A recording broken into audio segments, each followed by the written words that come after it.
Algumas empresas procuram uma solução mágica para trazer inovação ao seu negócio. Algumas empresas acreditam que o segredo do sucesso está na tecnologia.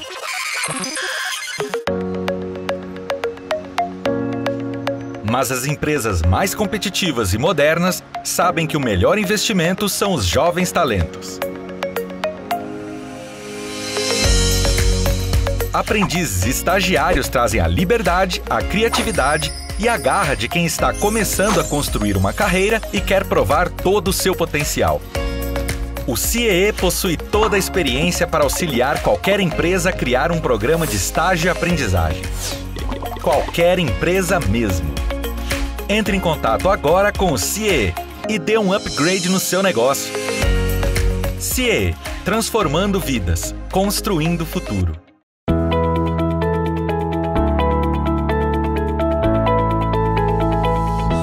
Olá, eu sou Adalberto Piotto e seja bem-vindo ao Pensando Brasil aqui pela TV CIEE. Meu convidado hoje a Pensar o Brasil dispensa apresentações. Maurício de Souza, seja bem-vindo ao Pensando Brasil. Obrigado, Adalberto. Feliz de estar aqui com vocês, principalmente para falar com o seu público. Olha, eu já vou lhe avisar que nós vamos falar um pouco mais sobre Chico Bento daqui a pouco. Você sabe da minha predileção pelo Chico Bento.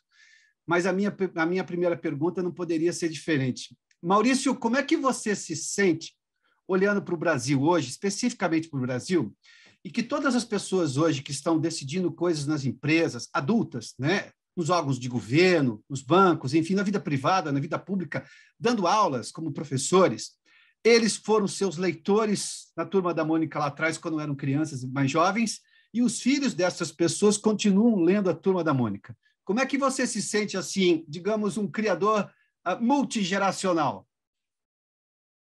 É uma situação meio puxada para uma responsabilidade. Afinal, eu não posso deixar a peteca cair em termos de criatividade, criação, mensagem, o contato com o público, contato com a criançada, cada vez mais esperta, cada vez mais tecnologiada. Não sei se usa essa palavra, mas, de qualquer maneira, a tecnologia veio para nos ajudar, para nos fornecer melhores condições de trabalho, de realização, até de progresso financeiro. Porque basta que você domine bem a tecnologia hoje, você tem uma série de empregos, ocupações novas, inéditas às vezes, para a gente trabalhar com esse mundo novo. O mundo novo que está sofrendo um pouco aí por causa da pandemia, mas realmente a ciência também vai mostrar o que sabe fazer, está mostrando. Então eu sou, antes de tudo, um otimista pelo que aconteceu e pelo que vai acontecer já, senão eu não era otimista. Você fez menção à ciência. Você tem um personagem, o Franjinha, que é o cientista da turma, que toda hora descobre coisas, é o inventor, resolve problemas de todos. Aliás, todos os planos infalíveis do Cebolinha, ele vai consultar o Franjinha, nós sabemos disso, né? Mas como é que você vê a percepção das pessoas em relação à ciência? Porque, óbvio que tudo é comportamento humano. E você muda, obviamente, você trata de vários assuntos na Turma da Mônica com o passar do tempo. Como é que é transformar assuntos que são do dia a dia, filtrar, obviamente, tudo aquilo, colocar de alguma maneira para ser acessível às crianças que leem a Turma da Mônica, que assistem aos desenhos da Turma da Mônica? Essa não é exatamente uma preocupação. Esse é um sistema que, desde o início da minha criação, das primeiras histórias, quadrinhos, primeiras tiras de jornal, eu sempre tive essa preocupação de falar sobre, ou desenhar, sobre o que eu estou vendo, vivendo, sentindo e o que eu, de alguma maneira, sinto que vem vindo por aí. Não é admirar, não é adivinhar o futuro.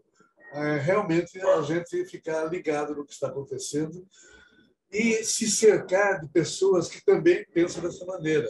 Tanto que, quando eu vou contratar o nosso pessoal lá no estúdio, eu sempre procuro alguém que já esteja adiantado na ciência, que esteja adiantado na tecnologia e que seja jovem. Daí vem uma maravilha de equipes que podem me acompanhar nos meus sonhos e nos meus desejos. Há um cientista brasileiro, o Alison Mottri, que está nos Estados Unidos agora. Nós estamos conversando sobre ciências bem avançadas, que ele está fazendo também um material lindo, maravilhoso nos Estados Unidos. E tem outro pessoal que está falando também lá nos Estados Unidos para eu suspender mais o astronauta para o que está acontecendo agora na corrida espacial.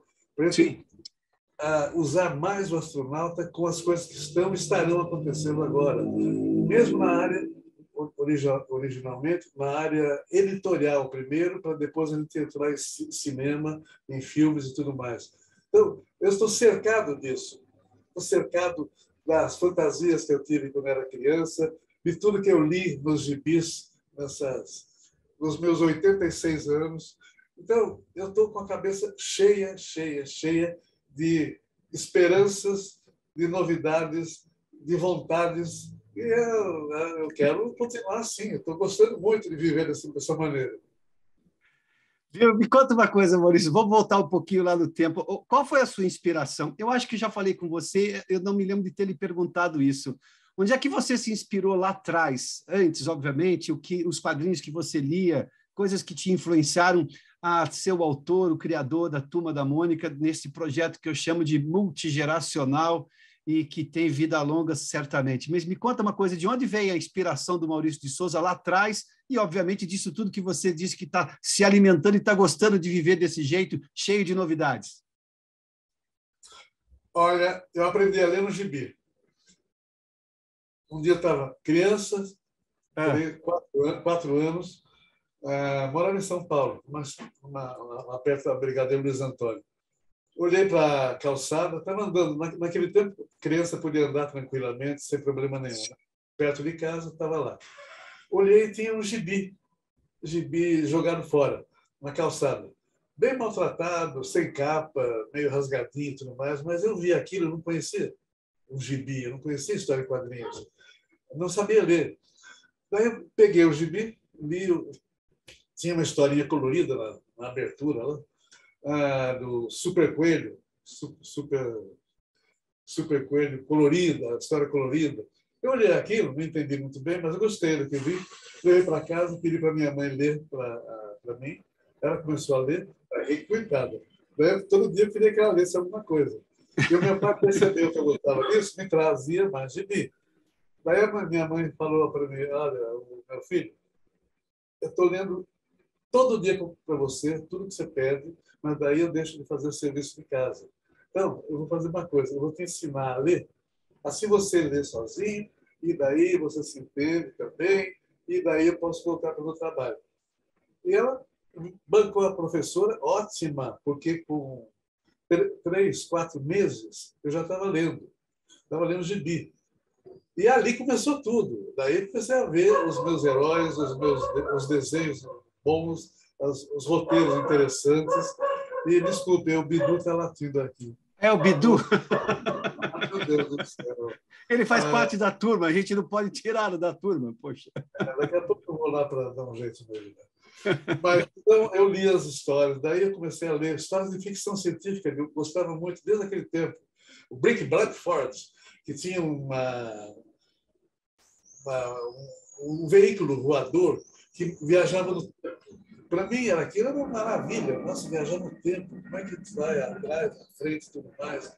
E daí eu vi o Brucutu, o homem pré-histórico, com o seu dinossauro. Daí eu via o Tereré, o cavaleiro da tábua redonda, lá, cômica. Daí eu via pouca coisa de super-herói. Já tinha o Super-Homem, depois veio o Capitão Marvel. Mas não era aquilo que me pegava. Me pegava mais a história fantástica. Os viajantes para o tempo, viajantes no passado, E algumas histórias cômicas, como uma crítica que havia na história do Ferdinando, uma crítica social dos Estados Unidos, da vida dos Estados Unidos. Era um caipirinha, ou um caipirão, o Lee Labner, Ferdinando.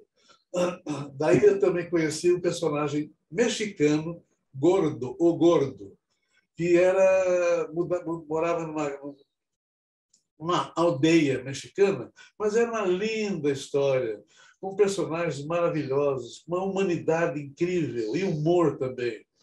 Daí fiquei fanático, fiquei tão fanático pelo Gordo que teve uma época na minha vida que eu queria ser mexicano, até para conhecer lá as aldeias mexicanas, para ver se não era iguais ao do Gordo, né? Que não é influência, né? Dos quadrinhos. Uma influência, de alguma maneira, intelectual. Você está aprendendo, está vendo, está sabendo como é que é a vida na roça americana, da roça do México e outras aventuras, como policiais interessantes.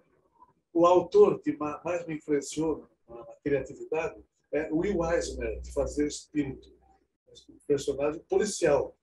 Mas era uma coisa tão criativa que eu adorava a história do Will Eisner pela ousadia que ele tinha em cada história. Não havia nada que se repetisse. Sempre era uma história totalmente diferente da anterior e assim por diante. Durante anos eu acompanhei o Will Eisner, que adorava. E tinha outros autores que eu acompanhava, assimilava, guardava na cabeça e deixei para depois que crescesse e fizesse história em quadrinho, né?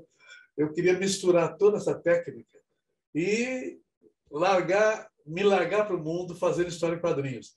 Naquele tempo, quando eu era jovem, estava começando a querer fazer história em quadrinhos, ninguém acreditava na história em quadrinhos brasileira, nem minha família. O pessoal falava, Maurício, desenho, história em quadrinho, o que é isso? Desista, tudo mais. Eu nem ligava para isso. Eu queria fazer isso e resolvi que ia fazer isso. Mas, depois que eu comecei a rabiscar, desenhar, fazia história em quadrinhos dos meus colegas de classe, fazia gibi. Cada um era um personagem. Os meus amigos chegados eram os mocinhos na minha historinha.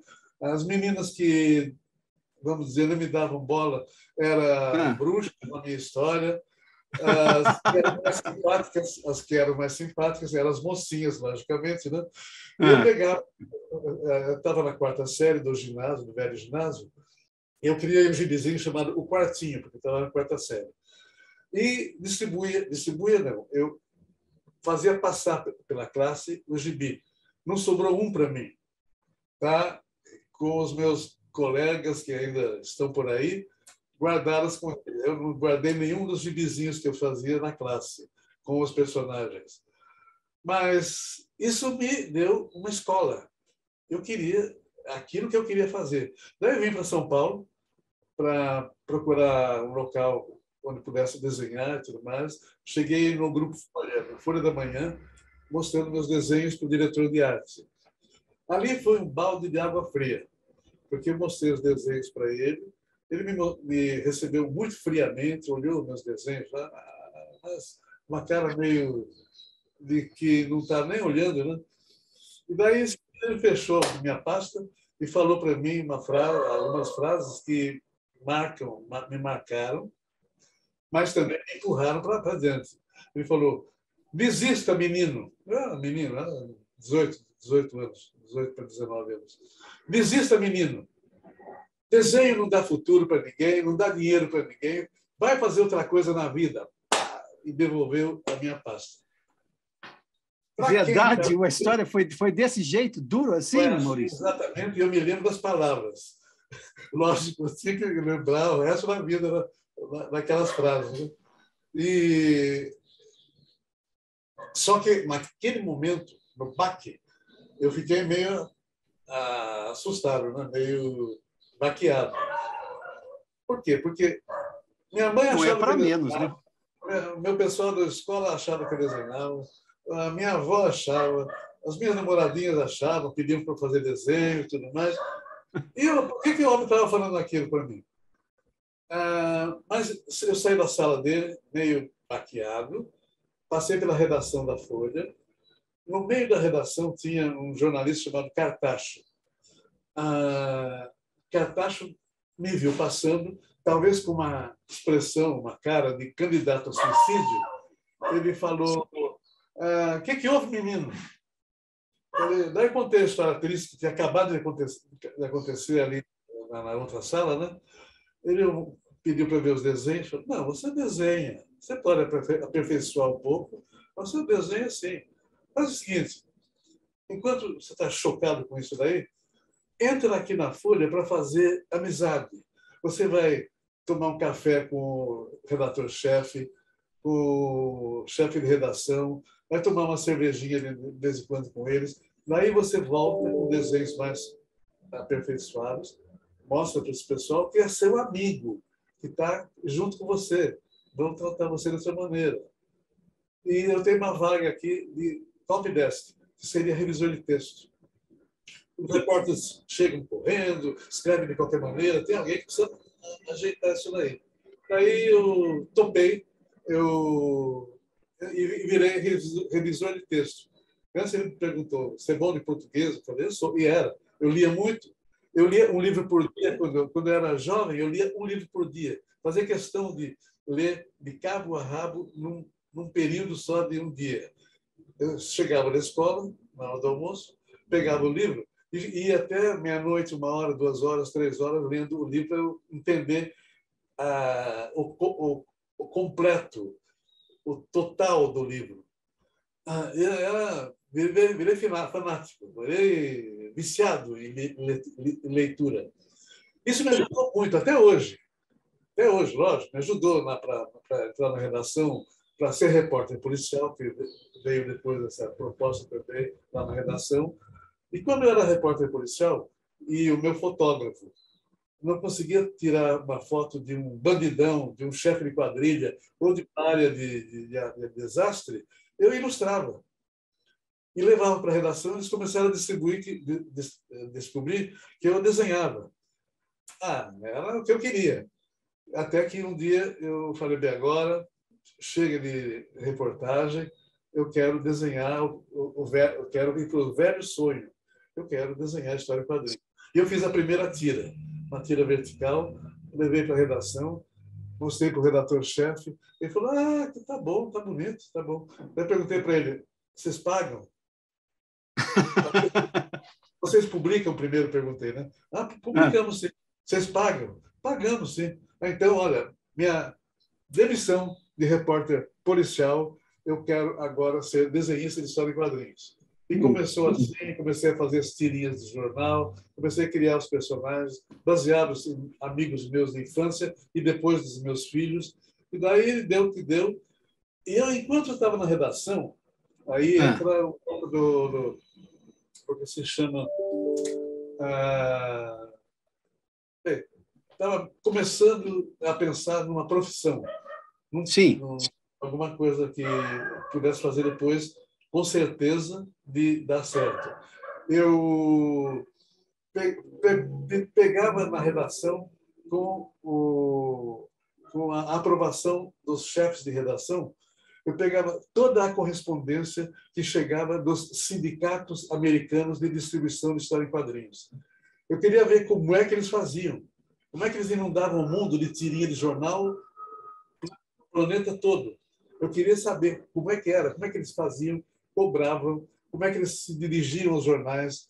E eu pedi para eles me passarem tudo que chegasse dos sindicatos para eu estudar. Me passaram. Fiquei um monte de prospectos, explicações, livros a respeito e tudo mais. E eu vi como é que o americano fazia. Falei: vou fazer a mesma coisa no Brasil quando der, porque a tecnologia dos Estados Unidos era mais avançada. E, naquele tempo não era nem o offset, usava os clichês para a impressora, né? E eu estava na era do clichê calçado. E eu pedia também para eles para me darem os clichês que eram derretidos depois. Falei: em vez de vocês jogarem fora, dá para mim.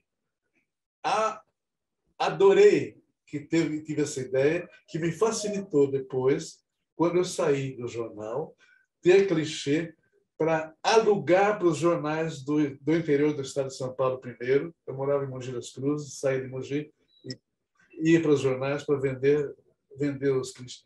Vender não, alugar os clichês para os donos dos jornais mais próximos primeiro e depois os mais longínquos. E com isso eu comecei a mandar para os jornais as tiras. Tira da Mônica, tira do Bidu primeiro, depois o Cebolinha, depois outro Piteco e assim por diante, né? Ainda bem que eu tinha estudado bem como os americanos faziam, ainda bem que eu tive os clichês na mão para fazer a redistribuição. Era um rodízio, eu tinha que levar 10 e trazer 10, levar 10 trazer 10 dos diversos jornais. Tinha que ter uma administração para isso. Eu estava sozinho, eu não tinha equipe.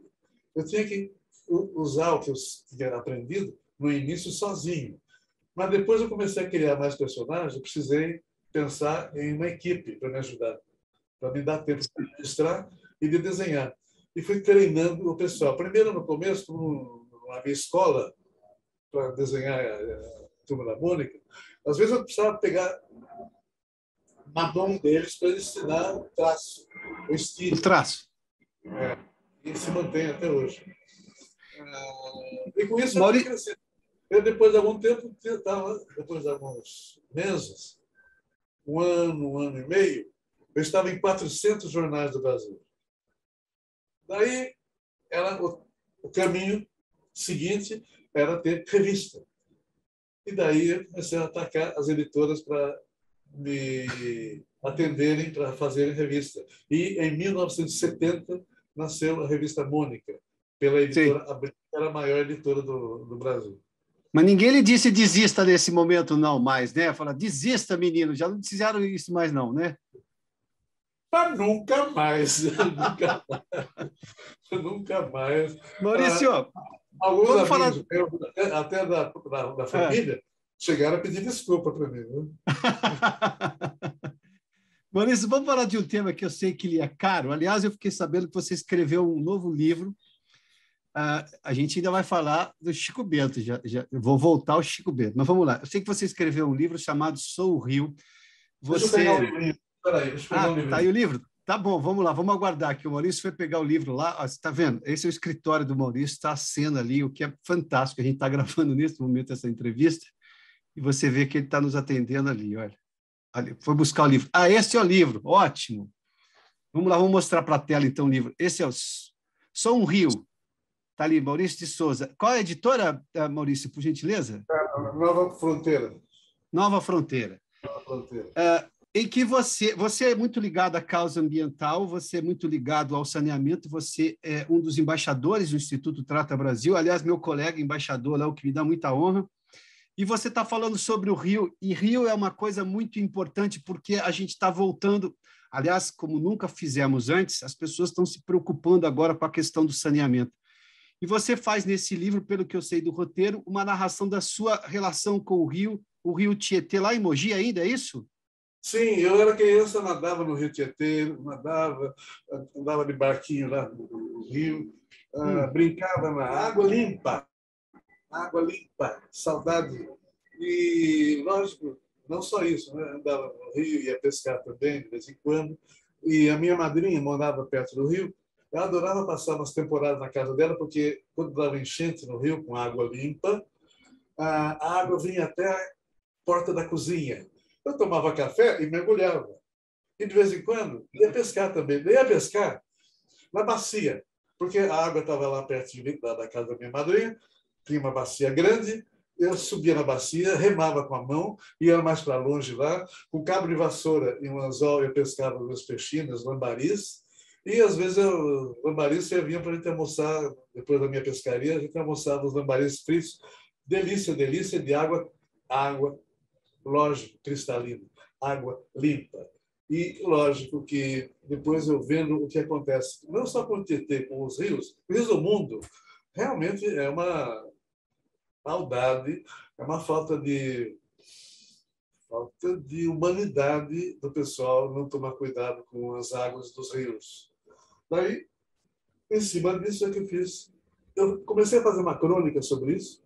Eu estava mandando crônicas para o Jornal do Mogi.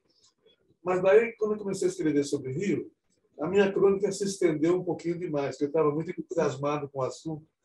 Então, não cabia a crônica no jornal. Eu guardei durante algum tempo.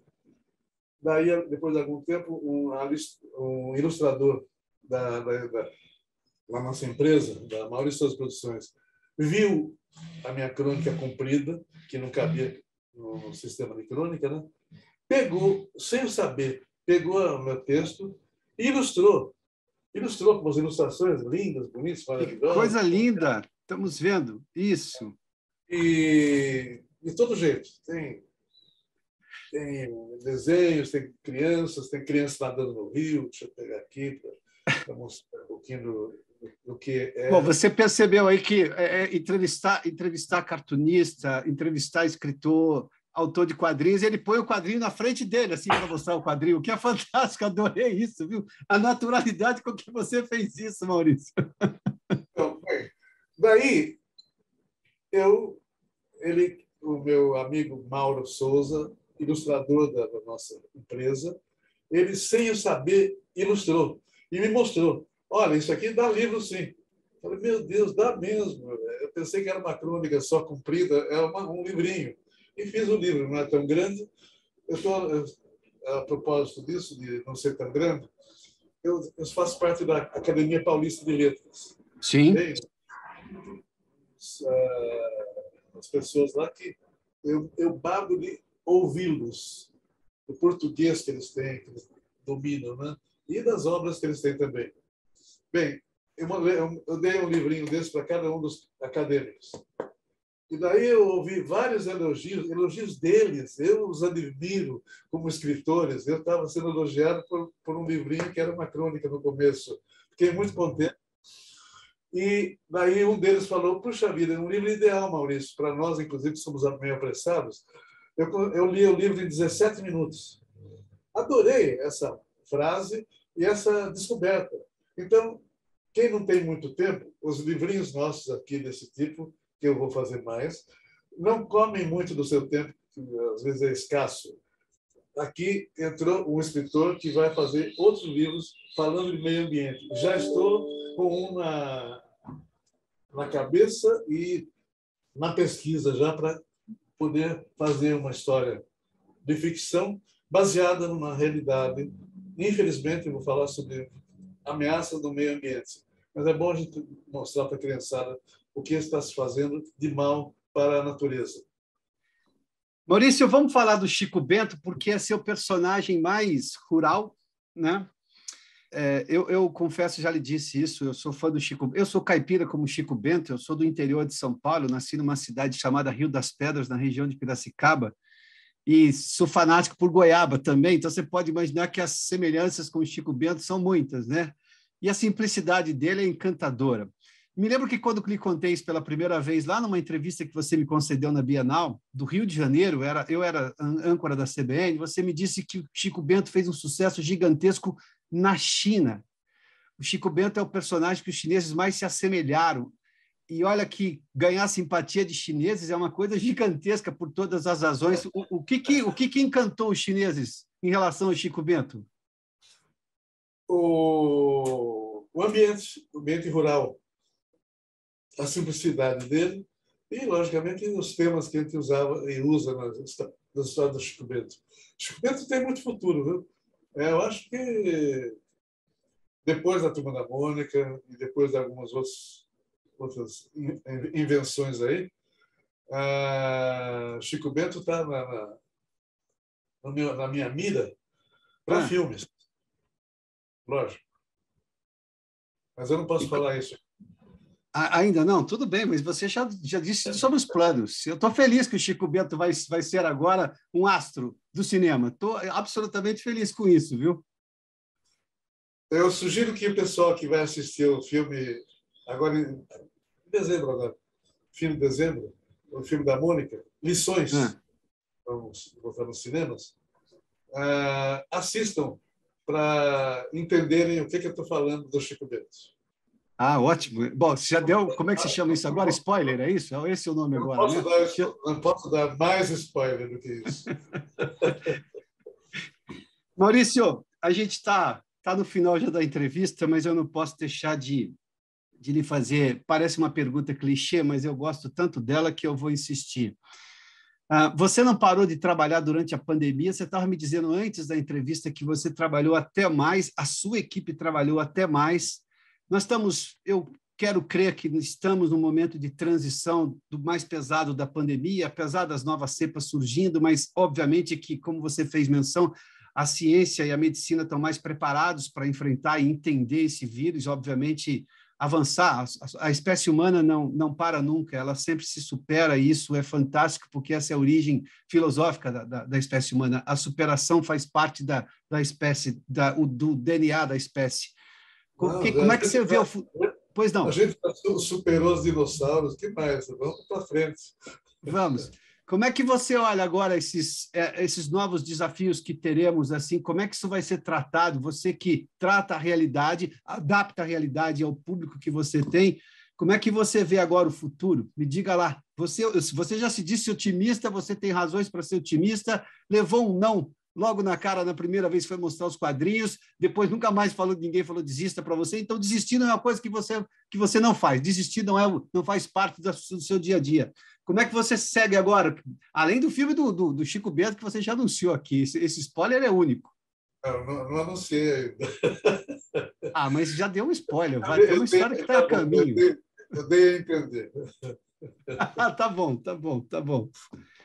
É sempre acreditar, é isso, Maurício? Não perder nunca a esperança e continuar trabalhando? Não. A raça humana veio com um cérebrozinho legal, bacana, adaptável e, logicamente, sensível a mudanças. E tudo isso vai ajudar bastante a gente a enfrentar os problemas que vierem, inclusive cepas novas. Você vai aprender a trabalhar melhor, cada vez mais nisso, com a ciência se desenvolvendo cada vez mais também. Vamos, e, na medida do possível, o que eu possa fazer nos gibis, nas historinhas, nos livros que nós temos aí, é jogar ciência, jogar cientista, é o franjinha se aperfeiçoar cada vez mais nas pesquisas e passar esse tipo de proposta para a criançada. Vamos para a ciência, criançada. É uma maravilha. A ciência nos põe no futuro, nos põe no espaço, nos põe na esperança. É uma maravilha a gente poder contar com o nosso cérebro maravilhoso que alguém, uma força superior, criou e nos colocou aqui para brilharmos. Maurício de Souza, muitíssimo obrigado pela gentileza. Antes de eu terminar, você falou que aprendeu a ler lendo gibi. Eu acho que não aprendi a ler lendo gibi, mas eu ganhei um prêmio de leitura dentro da escola, assim, aquela que a professora fazia e perguntou assim, nossa, como é que você lê tão bem? Eu falei, porque eu leio gibi todo dia. Aliás, era todo dia mesmo. Maurício, obrigado pela gentileza da entrevista, viu? Eu que agradeço a possibilidade de falar com você, com os nossos telespectadores aí, com os nossos amigos, e continuemos falando de presente, passado e futuro, para que assim fique equilibrado. Tá bom. Sucesso, Maurício. Obrigado. Até mais. Um abração, Adalberto.